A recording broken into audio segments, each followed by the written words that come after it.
Oh, hi there. Today we're going to continue with the conversation of the Ukraine Russian conflict. Um, and this is in regards to Putin's health and the cancer diagnosis. Now, if you'd been following, I don't know, Twitter or Instagram, I don't do either of those things. Um, you might have heard about it before because there was some talk of it about a year ago, I think. Um, so that's not really new news, but it's not something that was widely talked about on your standard media unless you specifically are looking for something. You may not see it on the internet, and what is happening to important figureheads will help you understand what can happen in the future. Um, I mean, like, Putin had, for many years expressed his, you know, dislike of the Ukrainian uh, country and how he felt it belonged to Russia. And he basically said this to George Bush that it wasn't even really a country. Um, and, you know, the writing was most certainly on the wall. Um, So, I mean, this isn't, Simpsons predicted the future kind of stuff because they don't predict the future. They're cognizant of what goes on in the world and they make a joke or whatever. And then, it might be on a subject where, where, I don't know, for example, when Donald Trump won presidency and he went down the escalator, that was a big thing where they go, oh, the Simpsons predicted the future. And it's like, no, they didn't. He was going to go do that anyway, probably, if he won. And if he didn't win, well, it was just a simple joke. So it's not actually predicting the future, is it? Um, anyway, uh, I've heard that it is thyroid cancer, and, take that with a pinch of salt as far as the Russians telling the world anything. It probably is, but I could see many reasons for why the Russians would lie about it. So that's, it's a serious cancer, of course. However, according to my 5 minutes of studying on the internet, it is curable, even written. And so long as it's not one of those kind of cancers that spreads everywhere, then, the patient can continue to live afterwards. Um, I mean, it's always possible that over the years, Putin had been poisoned. Russians are infamous for that, actually, and so are the Chinese, and sometimes the Americans are too. And it's a really underhanded, dirty way of doing things. I mean, you can never be in any kind of position of power and wonder uh, what's in this body deodorant. Was it specifically created for me to I don't know, make me smell worse or something? Anything. You never know. Um, because you're obviously not going to go to the facility that creates your body deodorant and monitor it. Meanwhile, all those important things are going on around you, and make sure that your body deodorant is exactly what you want it to be. For example, um, I don't really see an advantage to poisoning Putin to such an extent that he actually gets cancer. However, I'm not there, so I don't know. I only hear what little is talked about on the internet. He doesn't look especially unhealthy from the pictures I've seen, but that could be a bit of Russian propaganda there, taking him from his best side, um, and making sure that he looks good. Because, you take a guy like John Horgan, Premier of BC, and he does not look good. He looks very unhealthy because he had esophageal cancer, and they're treating that now. And it wasn't long ago where he looked like big, strong man, fully capable. And one must remember, he did. He stopped a bridge from being built, which would have allowed Chinese shipping to go through into BC much easier.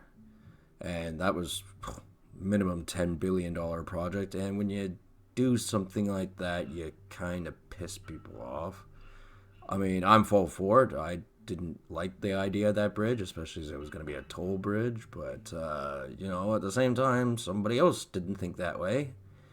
Many other people didn't think that way. And what they are capable and willing to do is up to them. Um, yeah, $10 billion, that's a lot of money. That's going to piss people off. Um, Yeah, and saying that, Putin starting a little war, because he will be remembered as the figurehead that started the war, even though that's not entirely fair to say. Even if Putin agrees with most of what the Russian military is saying, and there's absolutely no way he 100% agrees with everything the Russian military has to say, because they got a great many opinions on many things, just like every army, and no one person can possibly agree 100% with what an organization like the military does. And I'm not talking from an ethical standpoint, I'm talking about the stuff that contradicts other stuff. The the you know This idea that the military is run 100% by one person is absurd. Not even in North Korea under Kim Jong Il was it ever done that way. They may have said that over and over again because he was chosen as the figurehead, but was the military run 100% by one person? Absolutely not. There's too many things to do, too many places to go, and it cannot be done. Um, and yes, if this cancer proved fatal against Vladimir Putin, there would be many celebrations around the world from particular areas, but it would not be a.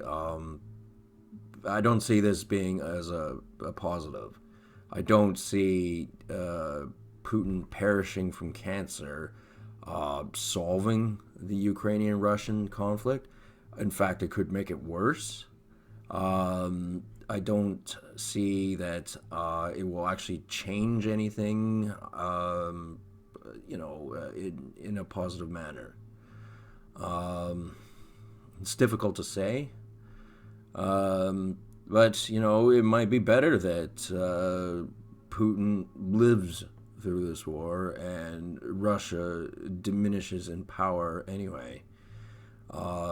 That would probably be the best. Now that from the Russian, oligarchical military might powers point of view, would that would be a very, very bad thing because their economy is it's crashing already, and if it's gonna be in a state where its relationship with the world is it's in turmoil, and it continues to be so because they cannot install the regimes that they need to be the superpower it once was, or anywhere near what it used to be. Um, then that also is not good for the world because Russia is still a competent military power. They're just at a disadvantage at the moment. So, it all has to, this, regardless of how little comparative media attention it's getting. I mean, COVID was in everybody's face, and, that is, maybe it was what was necessary, but at the same time, it's also, patting China on the back, which is one of the things I really disliked about the whole COVID thing, was not that I didn't believe it existed, which is what most people's problem with it was. It was more to do with the fact that they were, in some cases, even celebrating the Chinese Communist Party's reaction towards the COVID and the restrictions they implied on their own people, and they even boasted about how well they took care of the problem that they created. There is propaganda reasons for that, because the whole thing muddies the water as far as future economic plans go, because as sanctimonious, especially as Canada was about the whole thing, it is, a great evil to the world, more so, arguably more so than the Russian-Ukrainian conflict, which could spread, which many people have lost their lives in the siege. It's just that it's definitely a dirty maneuver on the Chinese Communist Party, unleashing a virus onto the planet. And it's like, they're not the only country that can do it, but they are the country that did do it. So, all this forgive and forget shit is just like, you want to live your life like a simpleton, you always be treated like one. And you deserve to be treated like a simpleton. If you want to believe the simple answers because they're the most convenient for you, then by all means, believe them. And this is not deflating the seriousness of the Ukrainian-Russian conflict, and it would be better if the Russians went back to Russia, and ended the conflict. Will it happen anytime soon? At all? Ever? No one really knows. So, yeah, I'll talk to you people later.